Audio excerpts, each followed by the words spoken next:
everything I've talked about, you know, over the last few months and years, getting in shape, going out there and making money, being smarter, being more intelligent, dealing with people better, handling your relationships better, isn't something that you can learn from me.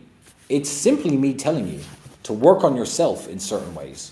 And so many millions of people have written me and my brother and told us about the positive impacts that we've had on their lives. And we really appreciate that. So this is a statement that my brother has sent me that he'd like me to read out to end this cigar meeting live.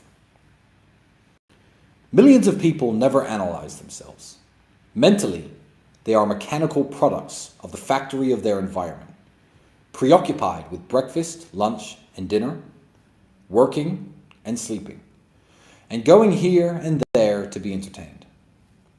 They don't know what or why they are seeking, nor why they never realize complete happiness and lasting satisfaction. By evading self-analysis, people go on being robots, conditioned by their environment. True self-analysis is the greatest art of progress. I don't think I found my purpose in life until I was 32. So I feel like my purpose in life now is to set a good example for young men in a world that doesn't have any good examples. But I don't think everyone is going to reach that level of enlightenment with their mission. Mm-hmm. And I don't think everyone should, because when I was 28, when I was 29, I was very happy. I was perfectly happy having not found what my purpose in life is. And you know what? I may think I know my purpose in life now. When I'm 40, I may realize it was actually something else and find something else. No, I don't believe life has to be a purpose. I just believe in making sure that you are happy and making sure that that happiness is spread as much as possible to the people you interact with and the people around you. That is a way to live a fulfilling life. You don't have to have a mission to live a fulfilling life, or a purpose. You know, you could live, you know, basically by yourself your whole life. But if you really enjoy yourself and you really enjoy this trip around the sun that we're all taking, and everywhere you go, you're polite and you're nice and you're kind, who cares that you didn't impact the world? You know, you don't need a purpose. And yeah, to use a very famous slogan, I really hope that somebody can make America great again. It's a very good slogan, but even I haven't liked the United States in a long time. I go to the United States, I feel unsafe. I feel unsafe walking around the streets. I see the pandemic of homelessness and drug use, and I'm like, how is this the capital? How is this the capital of the free world? I look at the leadership. It just makes me sick on every level. So, yeah, the Middle East is the place to be for now. Maybe one day in 20 years' time, America will be the place to be again. And as an American citizen, I'm hopeful for the United States. I am hopeful for it. But it's people like you who are fighting the good fight, so I appreciate you a lot. And there are very few men who I'll ever meet who I will say, I admire you or I'm a fan of yours. But I will say that to your face right now on camera. Well, I appreciate it. I admire you a lot. Have you always played the number two role? Like, you know, in monarchical times, it was always the eldest son that was passed down to the crown. From your father down to Andrew to you, has it always been an understanding, all right, I'm number two, my brother's the leader, let me get in line, let's crush it? You know what, I don't feel it's necessarily like that. I feel it's more that I know what his strengths are, and I'm there to compensate for his weaknesses. He knows what my strengths are, and I'm there to compensate for his weaknesses. So who's the leader and who's not all depends on the situation that we're in. Certainly me and Andrew have been a team a very long time, and we made a lot of money before we ever blew up on the internet. Our relationship was a lot more equal then, but Andrew is the famous one. I'm fully aware that he's the guy who will go in front of the camera and say the types of things or voice his opinions in a way that garner infamy and fame. And I've blown up alongside him. When I was young and flat broke, because people will say, oh, you pay for the Ubers, or maybe I'll even get a girl a flight ticket to come to Bucharest, to come to my house and see me. And people will say that's simping. I'm like, well, you know, for the price of the flight ticket, you don't know what I'm getting. Right. But when I was young and broke, there was obviously no gold digging involved. I didn't have, I slept on a mattress on the floor. But if a girl was coming around to see me at night, I'd pay for her taxi. My last 5, 6, 7 pounds, because, you know, it's 7 pounds and I get 8 hours of entertainment. Right. So, again, it's a very fair exchange of value.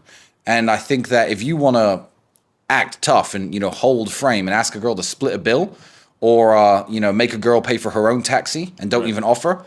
If she does go to bed with you, she's a low quality woman. She's just some dickhead hoe who will do anything for dick. Right. And some guys may get laid that way, but you certainly wouldn't with the quality of women that I hang out with. Have you got any advice for 21-year-olds who, I guess, seem pretty lost and they don't really know which direction to go in? What would you offer to those guys in terms of advice? Oh, I've got loads of pieces of advice. Loads. If you don't know what to do, don't go to university. Yeah. That's the first thing.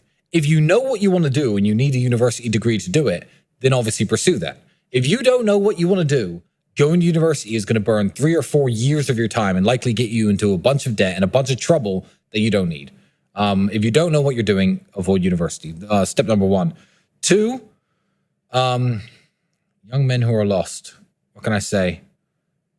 Don't waste time. Yeah, don't waste time on frivolous pursuits. Stop trying to live like the man unless you've actually become the man first. And that means women. Stop trying to get laid all the time and get beautiful women. Because if you are a nobody, the time and effort it's going to take into convincing a really beautiful woman to go to bed with you is much less time than it would take me or Mike. Because we are a somebody already. So you're burning your hours. Don't chase women too much. Don't chase having fun too much. Don't chase clout too much. Don't try to be seen in cool places that you can't actually afford to be in. Dubai is actually a very interesting example of this. I'm going to go off on a bit of a tangent here, but that's all good advice. It's simple. Dubai is a very good example of this because Dubai is a place where people can look like they're doing something big when they're doing absolutely nothing at all. Mm-hmm. There are hotels in Dubai, like the hotels I stay at, that are 1, 2, 3 grand a day, 10 grand a day. They do exist. And there are also hotels in Dubai up near the old town where, the laborers and the workers stay that cost $35, $40, $50 a day. That does happen.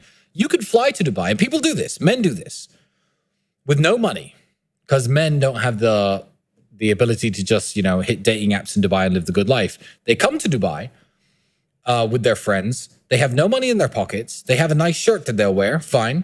And they'll take a taxi from their really cheap hotel down to downtown, picture in front of the Burj Khalifa, click. Picture in front of a Lamborghini, click. Now they're a guy with a picture in front of a Lamborghini in Dubai. They're a guy who hangs out in Dubai now. He's at the Burj Khalifa. He makes less than $1,000 a month, probably. People do this. They literally clout chase based on location. And that is the biggest waste of time that I've ever heard of. Go on a vacation within your budget and have fun with your friends, by all means, and take your mind off trying to be somebody. But yeah, people pretend too hard today. And the effort it takes to pretend short term will make you look richer or cooler or more successful than you are. But if you take all the time that you spend pretending and actually invest it into trying to become what you're pretending to be, you'll get there. Yeah. But it will take, again, 3, 4, 5 years, and people don't want to do it. Dubai has everything. It's a wonderful place. The United Arab Emirates is a wonderful place. And Saudi Arabia has opened up recently. And give it 5, 6, 7 years, they've got the money. Saudi Arabia is going to have nice, clean, beautiful, pretty, safe cities that every millionaire or billionaire in the world can enjoy. And they can go there and enjoy the amenities and live their life without the threat of some psychopath on the subway trying to attack you. And then if you defend yourself, what happens to you? Maybe 20 years, we're about to find out. In 2 cases. It's sickening. So I think that and I'll give the credit to religion. I'll give the credit to the Islamic faith. They don't want that bullshit in their country. They don't want their kids being taught immorality in the schools. So if you want to have kids and you're a very busy man, maybe your wife's very busy too, and you want a comfortable environment where you know that your kids can go to school and learn things like math and history and geography. I know, crazy, right? Without drag queens reading stories to them, you can go to the Middle East and be assured of what's happening to your children, to your family, in your home, on your streets. I get the massive push. I get it. And there are different places in the world, like America was, hopefully will be again, but certainly was in the 70s and 80s, when people from even this country right here, which was a shithole back then, wanted to go to America, see the Statue of Liberty, come across on a boat, start a new life for themselves, live the American dream. I feel like the dream of the West is dying. And people are just like, well, where can I live the dream? What's the dream? Nice, happy life, beautiful wife, healthy kids, good health care, safe, schools are fine, mass crime doesn't exist, drug use isn't prevalent. It's crazy that that's now the dream, isn't it? Isn't it sad? what's happened? So the jail experience, it wasn't good, but it was interesting. And I took jail in a very strange way. I feel like if you're gonna walk around the world running your mouth all the time about what you are and what you think you are, eventually something's gonna come along in the world and test you. If you walk around saying I'm the baddest man on the planet, I can beat anyone up on earth. One day someone in the street is gonna be like, you're the guy who thinks he can beat anyone up and punch your lights out. You know, I don't speak as much as Andrew, but I do say I'm a very strong-minded person. I always preach to young men, if you're going through hardships, you need to deal with it like a man, continue your training, stay focused. And it just felt like God gave me an opportunity to prove to myself, above all else, as well as to everyone else who listens to me, that I am actually what I say I am.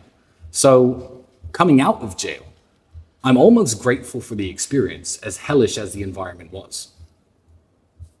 As hellish as the environment was, you were grateful for it. Yeah, I'm grateful that my life has been very, very easy for the last 6 or 7 years. I retired from professional fighting when I was 28.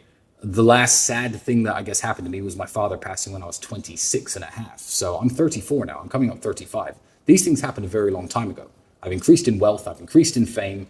I fly around the world doing whatever I like, driving whatever car I like, staying wherever I like, sleeping wherever I like, going, it's been such an amazing experience that I haven't tested myself for real in a very long time. So yeah, grateful for the experience.